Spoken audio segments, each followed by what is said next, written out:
Hey everybody, welcome back to GWN. I am Knock, your host. Today we're going to talk about the four pillars of Clash: offensive capabilities, attacking skills, defensive capabilities, and base design. Specifically, we're going to talk about the first two. As with any building, there's a front and a back, and the front of our building is offense, back is defense, and since it takes four pillars, two in each, to hold up the roof, it makes sense to talk about all four of them. We're going to run some offensive replays for this video. In our part 2 video, we'll have some defensive replays.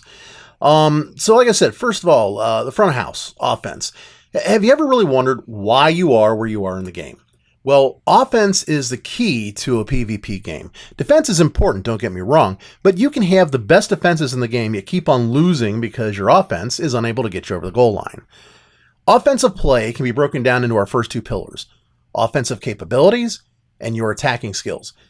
Offensive capabilities, nothing brainstorming here. This is exactly what they are. It's what your offense is capable of delivering. Each level of Builder Hall has certain troops and specific levels for those troops that dictate how powerful the offense can become. At BH1, you get only the Rage Barbarian, and he's not very strong, just enough to go through the tutorial and learn the basics on how to play the game. At Builder Hall 2, you get the Sneaky Archer, and you can start upgrading your troops to level 4. Builder Hall 3, you got the Boxer Giant, Beta Minions, level 6, and you get that third army camp.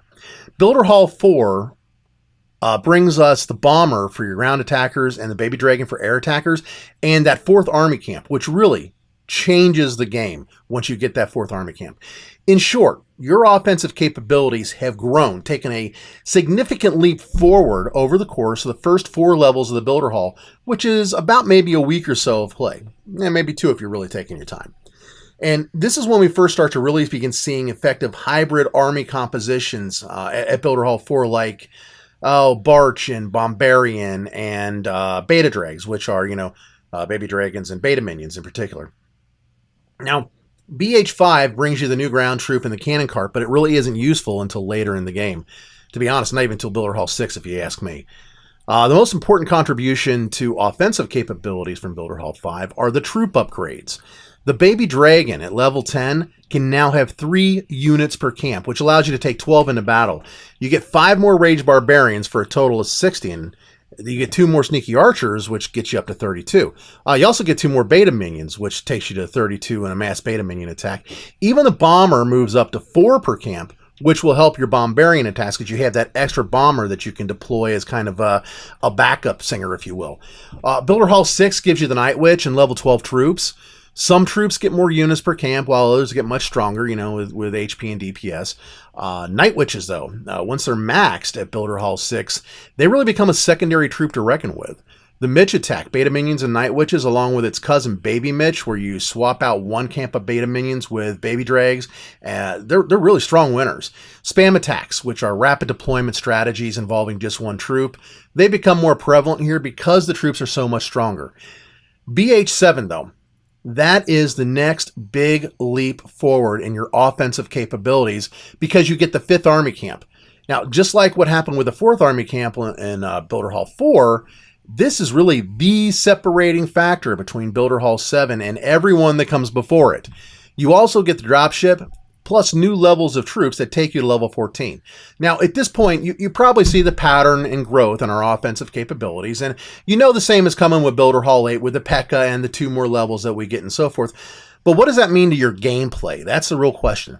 Well, the most obvious benefit to your offense is when we make the troops stronger and add more units to the army camp. Although every BH level adds 1 or more new troops, their addition to the game does not always mean that they're particularly useful. For example, the Beta Minion comes to us at Builder Hall 3, but it isn't until he's upgraded to level 8 at Builder Hall 4 that he really becomes useful at all. The same can be said for other troops. Likewise, later on in the game, when you get the Night Witch and the Dropship, they don't really improve your offensive capability until they've been sufficiently upgraded to have the strength and stamina to counter defensive capabilities that are common to the particular Builder Hall level where they're introduced. And that doesn't even happen until a bit later in your game. Now, each troop has a level where it becomes useful, and then a higher level where it really starts to come into its own, if you will. Of course, Rage Barbarians and Sneaky Archers are as effective as they can be for the first 3 Builder Halls. I'm really focused more a little bit later in the game. Take, for example, the Boxer Giant. Not very effective at Builder Hall 3 because you can only put 2 of them in an army camp, and when you only have 3 army camps, that's a lot of space to give up. I already mentioned the Beta Minions, which I don't think they're very useful at all when they're introduced to Builder Hall 3 because they're just too weak against defense. Builder Hall 4, we get that first real increase in camp size for these core units, and you can put 3 Boxer Giants in a camp. Beta Minions strengthen up a bit to be 8 per camp. You know, that's a huge boon to your offensive capability. Yeah, of course, other troops of progress as well. I mean, you know, Rage Barbarians, for example, are already up to 10 per camp at level 6. But you get the idea. The increased number of units per camp, as well as that 4th army camp, give you that first big bump to offensive capability at Builder Hall 4, and I think their impact is pretty straightforward. The same carries forward to the later Builder Hall levels where we see the same increases, like, you know, the general increases in their overall hit points and DPS and the number per camp, and then later on Builder Hall 7 with the 5th Army Camp. Now, in addition to bringing increased power numbers, these allow for more complex attacks.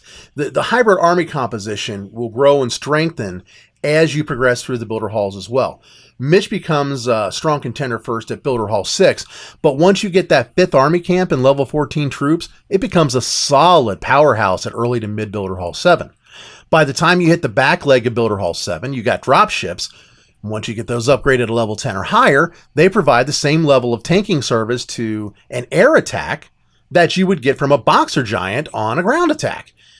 Carrying 6 army camps of dropships into battle with 2 camps of level 14 beta minions, it gives you longer tanking value and a whole bunch of skeletons to work on ground-based units before they can even fire on your battle machine.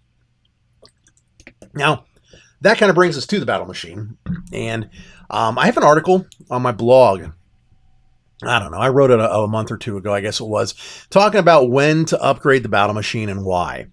The battle machine's a huge thing for your offensive capabilities at level 5, Builder Hall 5. But although he should be one of the very first things that you upgrade as soon as you get your storages upgraded, that's all the further I recommend going with him right there at Builder Hall 5. He's good for tanking and cleanup, but until he hits level 5, that's really all he's good for. And you end up using a lot of time and a lot of elixir trying to get him to level 5 if you do him first. And that means that you're sacrificing upgrading your troops. That's no good, especially if you're rushing, in which case you want to be able to get to Builder Hall 6. And although, you know, Builder Hall 6 is a bit of a pain with a level 1 battle machine, it can be done. And I did it. I've done it on all my games, actually, except for my main. I took him up to 5 before I did the upgrade. It's not too bad. You can get through it. Also at Builder Hall 6, you get 5 more levels of the battle machine, and I don't even upgrade that until Builder Hall 7 when I get another 10 on top of that. I mean, they add more HP and DPS, but just not enough to really turn them into a major factor in my offensive capabilities. That minor increase in DPS are so small that really you only see the improvement in your clutch wins. It's that extra hit from the hammer, or it's that, you know, the each one of the hits, especially the charged hits, give just a few extra damage per hit.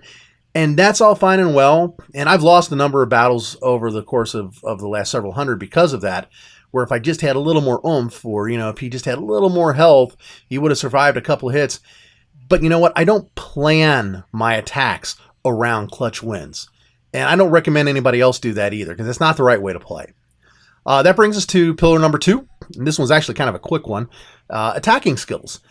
Yeah, you know, in the background, I've been running all these offensive wins, and they're all Builder Hall 7, 100% wins. They showcase different styles of attacks. You know, I think we've got some Mitches and some minion drops. There might even be a mass beta minion or 2 or a couple others in there. This shows you what my attacking skills are. And I'm a pretty good attacker because I like to do a lot of different attacks.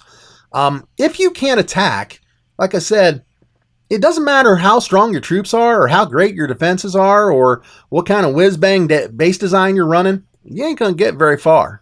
You won't get a high enough percentage to win the match.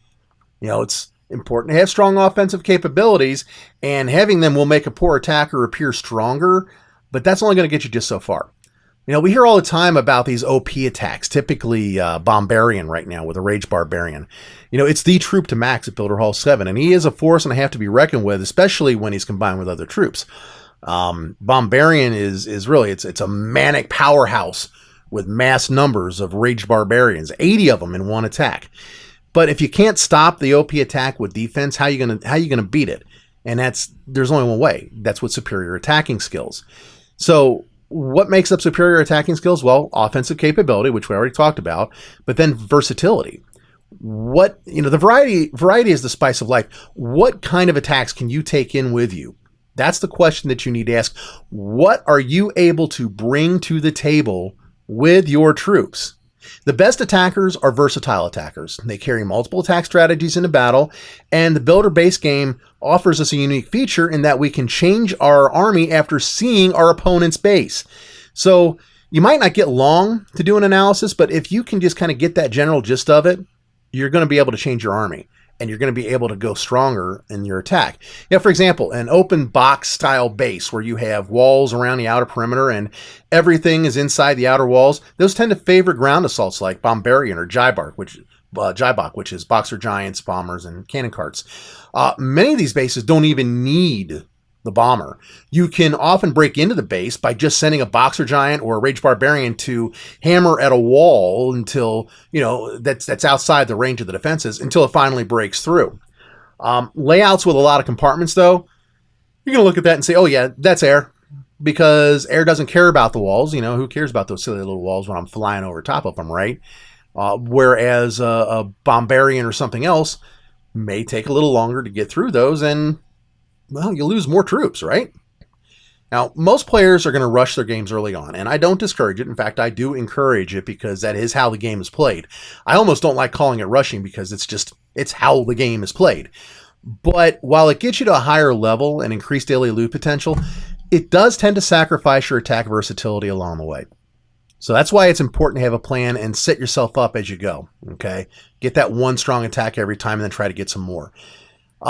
The third aspect is probably the most obvious, and that is your experience as an attacker. If you don't get out there and attack very often, there's just not a whole lot that you're going to be able to do with the troops you got. You can go out and drop thousands of dollars buying the best base and the defenses and the offense and all that, but if you can't attack, you're kind of sunk. So those are the first two pillars of Clash: offensive capabilities and attacking skills. Together they comprise overall offense. And this is an offense-heavy game. So that's what I've got for you out of this video today. I hope you guys enjoyed it. If you're new to the channel, please do subscribe. And if you like the video, please hit like. If you got any questions or comments or suggestions, drop a note in the comment section below the video or catch me on the forums. Feel free to share my videos, and I'll catch you later. Thanks a lot for sticking around to the end.